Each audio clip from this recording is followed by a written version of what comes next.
Sometimes the world we live in appears very complex and very overwhelming. But sometimes surprisingly simple habits can drastically change our lives for the better. Hi, this is Liz. I live a slow and simple life in the countryside, and I assume you are here to learn about the simple living habits that will improve your life. You're in the right place. Let's dive in. My first simple living habit that drastically improves our quality of life is to sleep according to our own natural sleep schedule. This can vary quite a bit for everyone. However, the sleep schedule that's best for us is not necessarily the sleep schedule we are used to or the sleep schedule we fall into if we just don't do anything about it. Both is strongly influenced by other factors in our lives. If you're not quite sure what your natural sleep schedule is, I recommend experimenting a bit to find out which sleep times make you feel the most rested and energized throughout the day. For some people, waking up in the dark simply doesn't work well. Others need more coffee throughout the day if they sleep in for too long. Listen to your body and pinpoint which sleep schedule makes you feel your best. I understand some sleep schedules work better with certain jobs than others, and not everyone can choose when to get up and when to go to sleep. I still encourage you to really try to get 8 hours of sleep per night and to sleep according to your natural rhythm as often as you can. If you have to get up in the dark and have a hard time doing so, I recommend getting a daylight alarm clock that slowly increases the brightness in the room, just like the natural sunrise would. Being well rested all day is a game changer when it comes to our quality of life.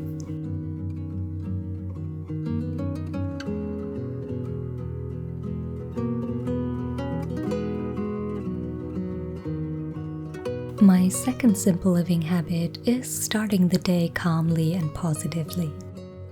Our morning sets the tone for the entire day. I always make sure to tidy up a bit the night before, so I enter into a clean, fresh living space in the morning. It's just difficult to start the day right if we are greeted by dirty dishes in the sink first thing in the morning, am I right?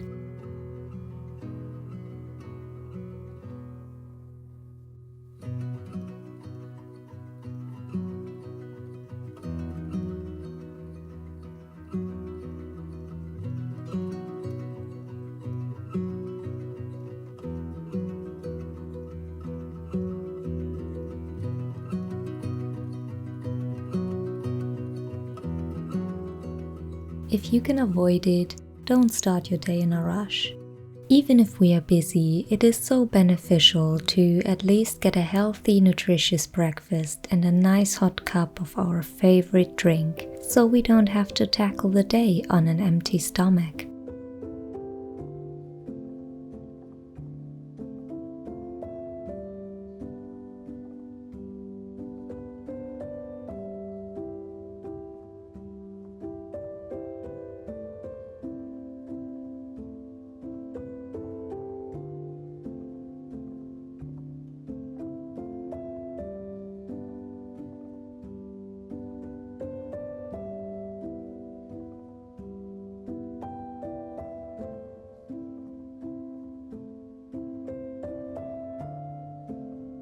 Getting ready for the day and making ourselves look presentable is a way to take care of ourselves and feel good in our own skin.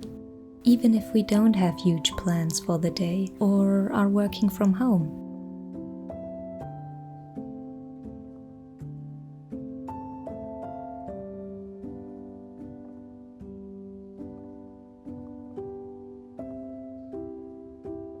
It might sound so basic, but starting the day well rested, in a tidy environment, with a healthy breakfast, looking clean and put together, sets us up for a beautiful and successful day.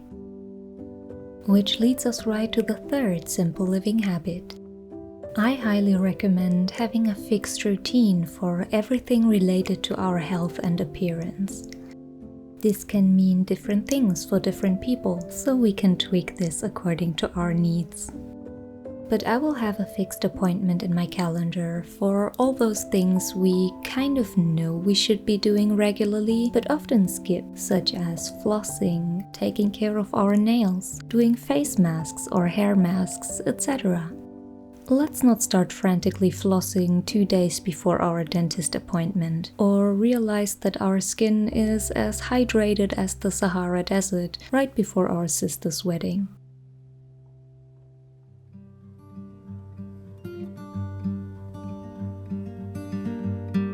Maintaining a routine for everything health-related has made me feel so much better overall. Plus, it is an act of self-love to take care of our body all the time, not only when others are going to look at us. After all, our body is our home, not theirs.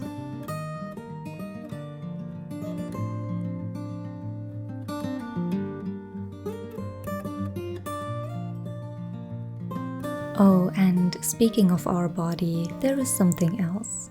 A very simple habit I have established is to keep a list of all my favorite healthy or reasonably healthy dishes I like to eat, complete with a shopping list for each dish. This is just a file on my phone titled Food because let's not overcomplicate things. So it's super easily accessible wherever I am. Every weekend, before I get my groceries, I will pick out 3 to 4 dishes, copy-paste the shopping list into my shopping list file, get all the ingredients, and then meal prep the dishes for the week. This has a number of benefits. It ensures that I eat healthy throughout the week instead of running out of ingredients on Thursday and then resorting to eating out or eating takeaway, which also saves a lot of money, by the way. It also saves a lot of time as I have my meals planned out and prepped in advance and therefore only have to cook maybe 2 days a week instead of every day. It even saves water as I only have to clean my pots and pans once for several days worth of food. Also, I take vitamins every single day. That doesn't replace a healthy diet, but it ensures my body gets everything it needs. I always thought my diet was reasonably healthy, but ever since I started taking vitamins, I get sick less often, feel way more energized, and my hairdresser has noticed a drastic positive change in my hair growth and hair structure. These are just regular multivitamins for $3 from the drugstore, so great return on investment.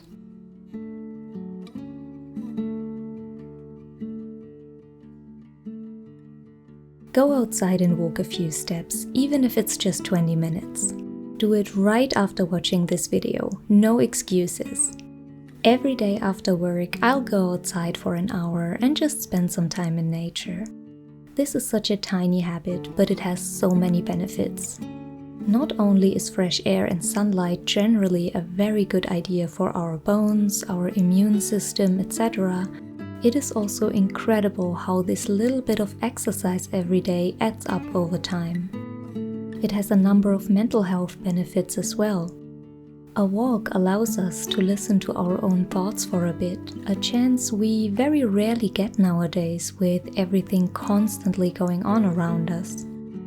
Often there are some topics, problems, fears, wishes or plans in our heads that just require pondering them for a while to find a solution or get a new perspective on things. We very rarely give ourselves that chance nowadays, as we are constantly distracting ourselves with a never-ending stream of media input.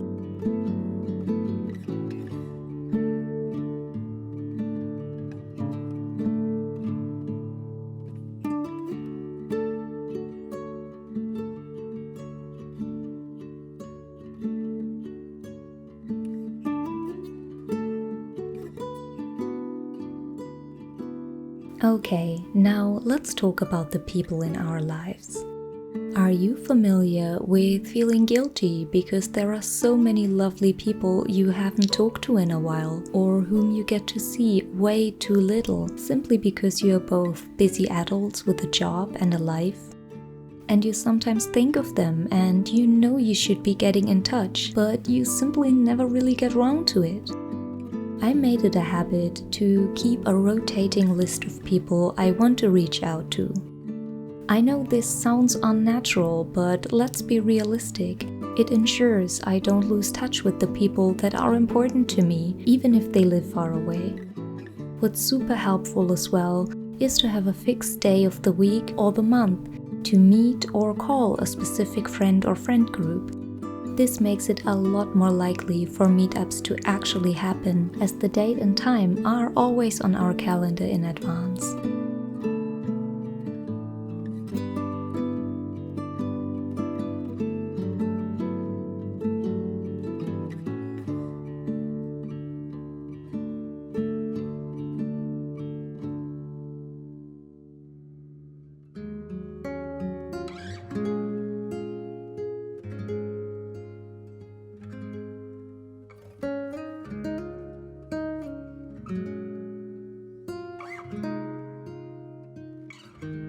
Cultivating a positive mindset is a simple change that has a drastic impact on our lives long term. Changing our mindset doesn't happen overnight. It will take some time, but if we consciously work on it, we will soon see effects. Critical thoughts do have a purpose, to a certain degree, but sometimes they can become overwhelming and ruin our day. Whenever I notice negative thought patterns, I acknowledge them and then let them pass by like a cloud. I don't try to fight them. I accept them, let them float by, and consciously shift my focus towards positive thoughts, such as plans, goals, or things I'm grateful for. Over time, this becomes a habit and we learn not to dwell on destructive thoughts. You can support this by journaling and reflecting on everything that made you happy that day or everything you are looking forward to. This will give us a more positive outlook on life and an overall positive attitude. Of course, this doesn't replace therapy, and if you notice your negative thoughts spiraling out of control, I encourage you to seek professional counseling. There is absolutely no need to battle this all by yourself.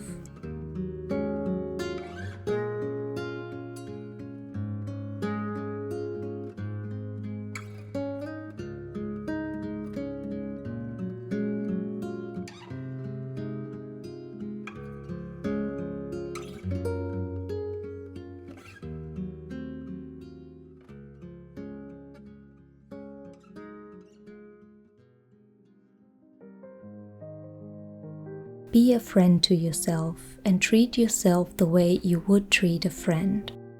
When a friend doesn't feel well, we offer words of encouragement instead of putting them down. We give them the best advice we can think of and assure them that we believe in them. But we do that way too rarely when we are struggling. Our own inner voice is often way too harsh, when we should be acting just as kindly towards ourselves. When a friend comes over, we'll cook something nice for them and make sure our place is extra sparkly and clean. That's what we should be doing for ourselves too. We always want the best for our friends and loved ones, but often don't allow ourselves to strive for what's best for us. From now on, every time you catch your inner voice talking to yourself, I encourage you to imagine you're talking to a friend.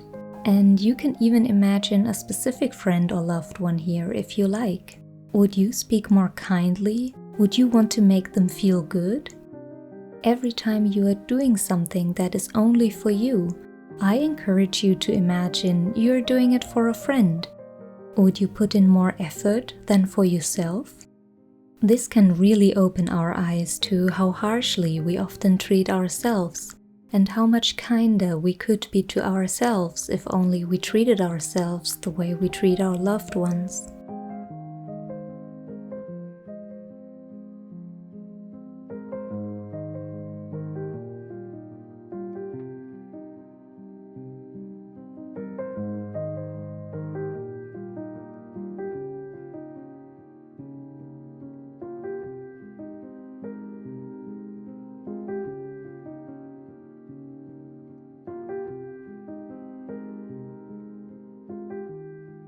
Have you implemented any of these habits into your life already? Or do you have other simple habits that have changed your life? Let us know in the comments.